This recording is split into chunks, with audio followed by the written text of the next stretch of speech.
आज का हमारा टॉपिक है stability of emulsion. Stability of emulsion से आप लोग समझ ही रहे होंगे कि हमें इमल्शन की स्टेबिलिटी के बारे में पढ़ना है। जैसे कि हम कोई भी प्रिपरेशन अगर तैयार करते हैं तो उसकी स्टेबिलिटी कैसे कैसे मेंटेन करके हम रख सकते हैं। तो हमारा इंट्रोडक्शन हम देखते हैं। सबसे पहले है an emulsion is said to be stable if it remain as such after its preparation, that is the disperse globules are uniformly distribute throughout the disperse medium during its storage.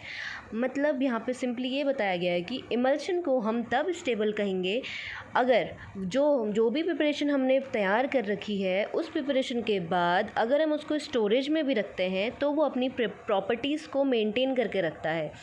ठीक है, तो अगर emulsion जो भी है उसको preparation के बाद स्टोरेज में रखा गया है और स्टोरेज में रखने के फेज़ में भी डिस्पर्स ग्लोब्यूल जो है वो यूनिफॉर्मली डिस्पर्स्ड हो डिस्पर्जन मीडियम में, तो अगर इस तरह के इमल्शन को कहा जाता है इमल्शन स्टेबल है। सिंपली मतलब ये है कि उसका कोई भी फेज़ चेंज नहीं हो रहा है, उसकी प्रॉपर्टीज़ कोई चेंज नहीं हो रही, वो अपनी सारी प्रॉपर्टीज़ को मेंटेन करके रख रहा है। अगर हम उसको स्टोरेज में रखते हैं तो तब हम उस केस में हम कहेंगे कि इमल्शन हमारा क्या है, स्टेबल है।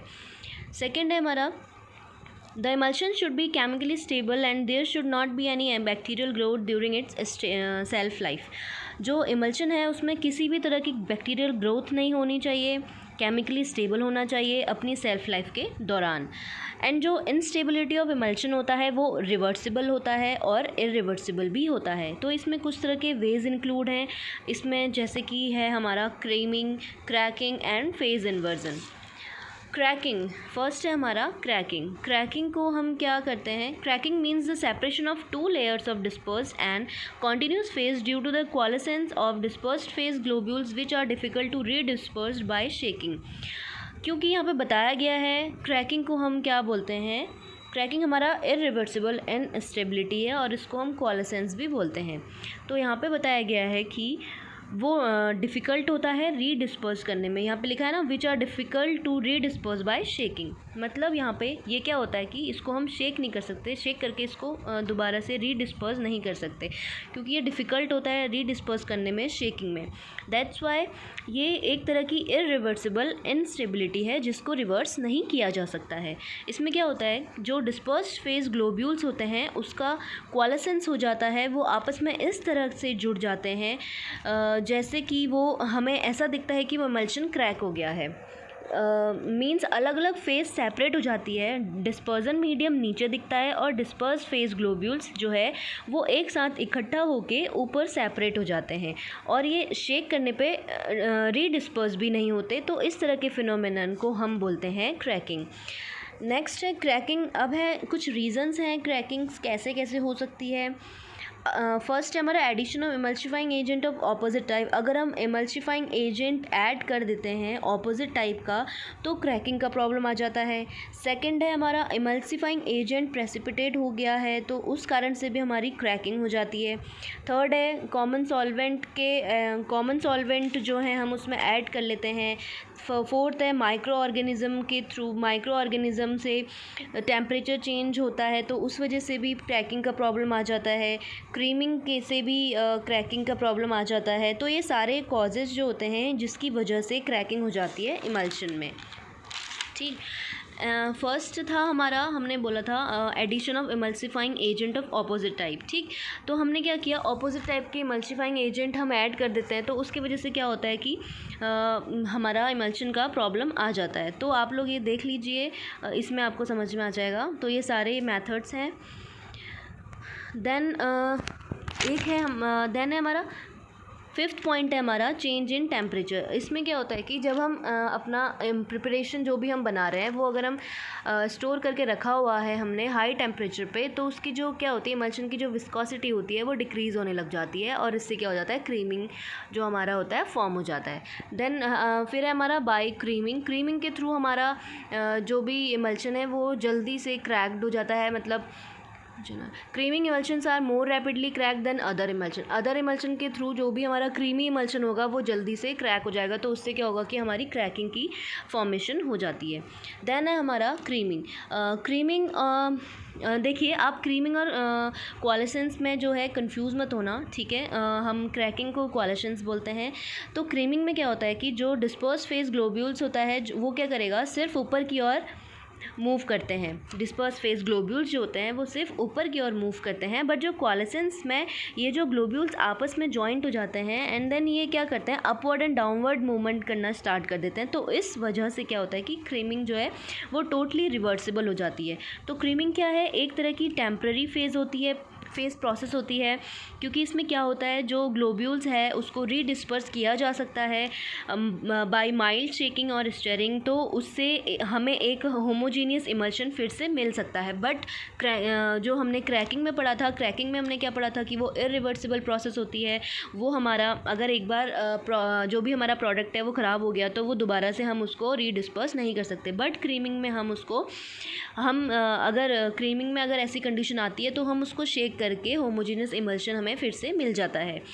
देन हमारे कुछ फैक्टर्स हैं स्टोक्स लॉ के थ्रू। हमारा एक फार्मूला है V इक्वल 2G_R² ब्रैकेट में D1 minus D2 upon 9 mu ईटा, ठीक। तो वेयर ये आप लोग देख लीजिए, इसके बारे में जो है V इक्वल है rate of creaming, R equal है रेडियस ऑफ ग्लोब्यूल्स, D1 है density of disperse phase, D2 है density of dispersion medium, G है हमारा ग्रेविटेशनल कांस्टेंट एंड ईटा है हमारा विस्कोसिटी ऑफ डिस्पर्जन मीडियम। अब हमारा क्या है कि फैक्टर्स हमारा किसकी वजह से ये प्रॉब्लम्स आ सकती है। पहला है हमारा radius of globules. Stokes law के अकॉर्डिंग अगर ग्लोब्यूल्स का size rate of creaming as per the Stokes law, the larger of size of globules, the rate of creaming is faster than that of small globules. Stokes law के according जो भी हमारा globules का size है, creaming का जो rate है वो क्या हो जाएगा, फास्टर हो जाएगा स्मॉल ग्लोब्यूल्स के अकॉर्डिंग। हमारा लार्ज ग्लोब्यूल का साइज़ जो होगा वो फास्टर हो जाएगा।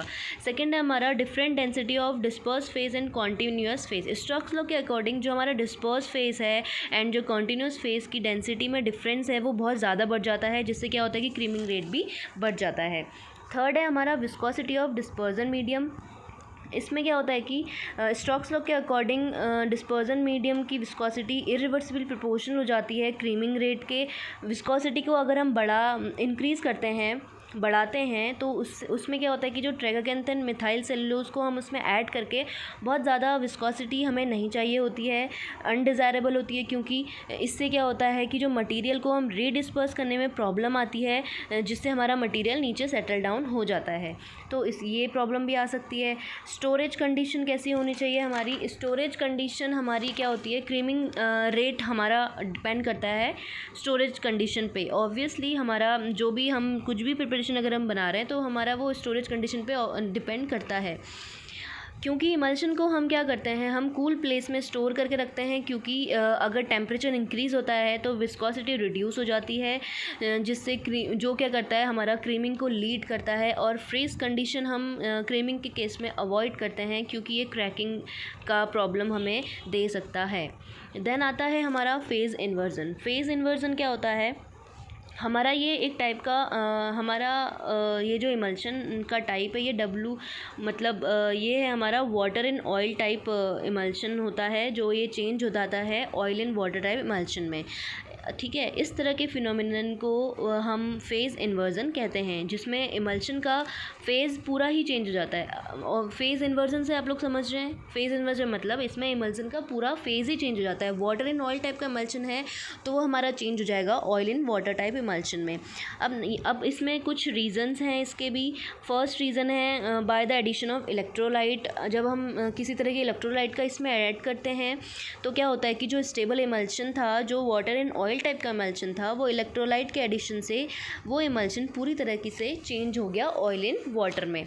सेकंड है हमारा by changing the phase volume ratio. Phase volume ratio अगर चेंज कर दिया जाता है तो इस तरह का फेज़ इन्वर्जन हो सकता है। रेशियो चेंज कर देंगे तो फेज़ इन्वर्जन भी हो सकता है। थर्ड है हमारा टेम्परेचर चेंज करने से भी हमारा फेज़ इन्वर्जन हो सकता है। टेम्परेचर चेंज हो जाएगा तो उसका पूरा जो भी उस प्रिपरेशन की विस्कोसिटी है वो चेंज हो जाएगी, तो बहुत सारी प्रॉब्लम्स आ जाती हैं। फोर्थ है हमारा by changing the emulsifying agent वो प्रॉपर, अगर हमने इमल्सिफाइंग एजेंट यूज़ नहीं किया, प्रॉपर इमल्सिफाइंग एजेंट जो हमें उसमें चाहिए, तो उसकी वजह से भी हमारा फेज़ इन्वर्जन हो जाता है।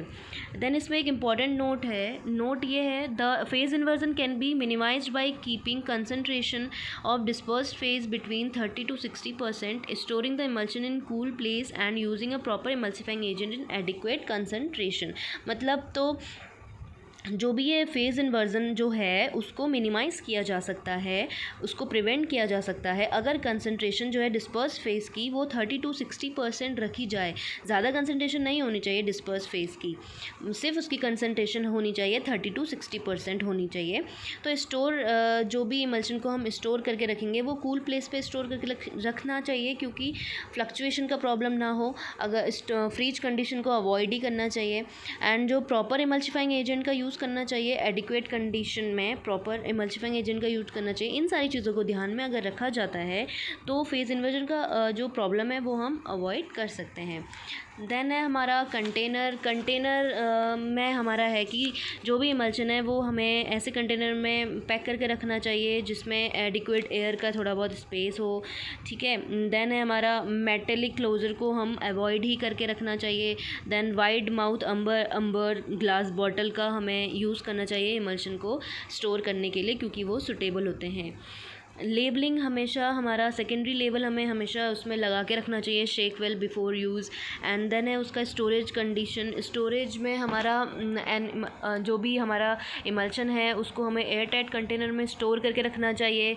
देन जो हमारा उसको हमें ऐसी जगह रखना चाहिए जो सनलाइट जहाँ पे ना पड़े, फ्रीज कंडीशन ना हो और ज़्यादा हाई कंडीशन, इन सब से हमें प्रोटेक्ट करके रखना चाहिए जो